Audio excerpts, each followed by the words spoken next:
Hi fellas, here from Now Spinning Magazine with another little unboxing video, and this one looks at Vinegar Joe from Esoteric Recordings, the Island recordings from 1972 to 1973, 12 months,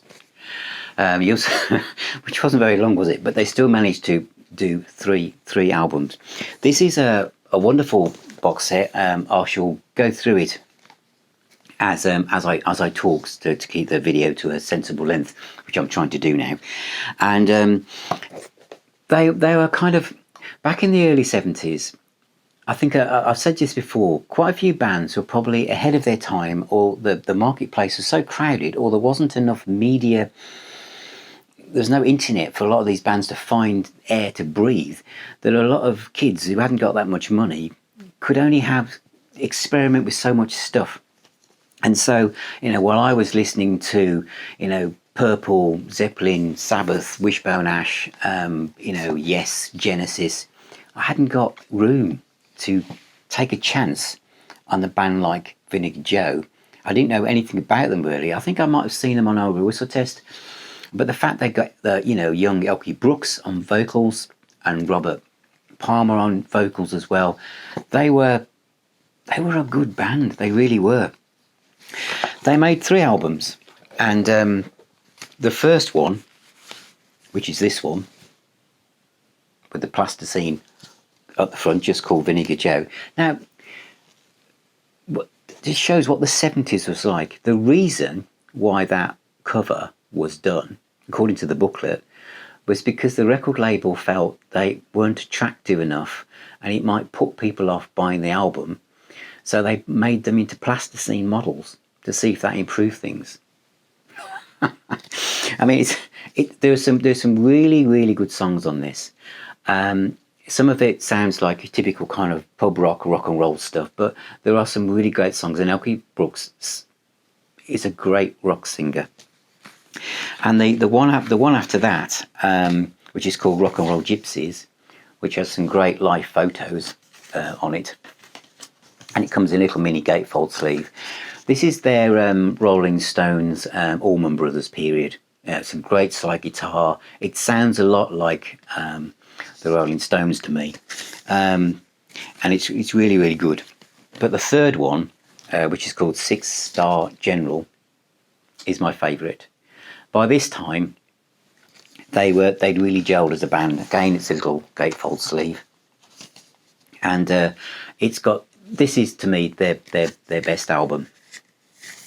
But as I show you now the inside of the box set, I just want to tell you a story that's in the booklet that kind of really sums up the time, and because you can't imagine this happening, right? Okay, so just listen to this.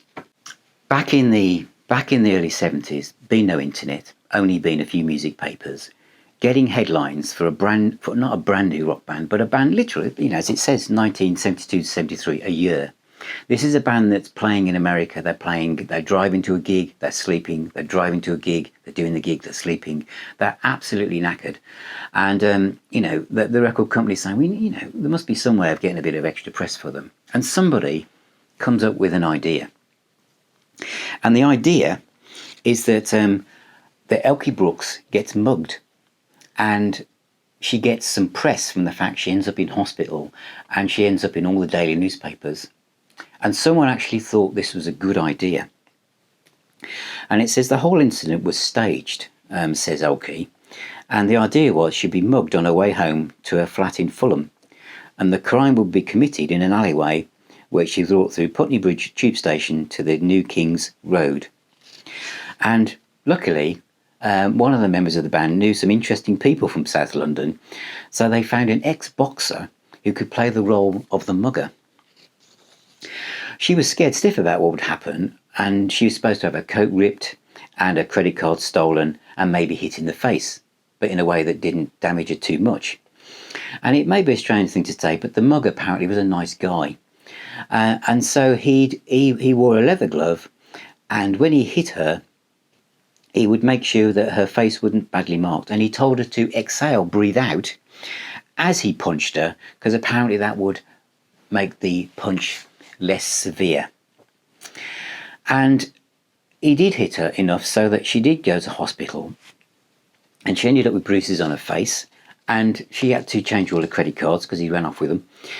And they then tried to get this in the press, and the police and the press realised obviously it was a mugging because she was in hospital, but because there was no sexual element to the attack, the press were not interested.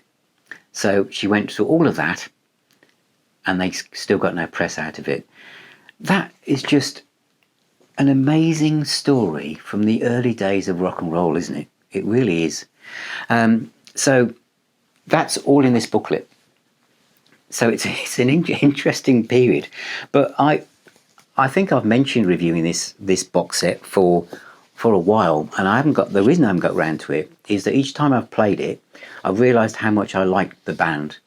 And for us music fans, we can get to like the album 3 and something like this and think, why didn't they carry on? Because it had really gelled by this point. They sound like they've got their own voice, their own sound. But then you read in the stories in the booklet, and the fact that they were being pushed and pushed and pushed, with no time to breathe, literally. And then you have like, the mugging incident as some kind of marketing ploy. You can see where they thought, sod this for a game of soldiers, and went off to other things and got their own fame and fortune, or Elkie and Robert did, under their own steam. So thank you for watching. Thank you for subscribing. Thank you for listening to me. And thank you for being with me on this journey. And I shall see you on my next video.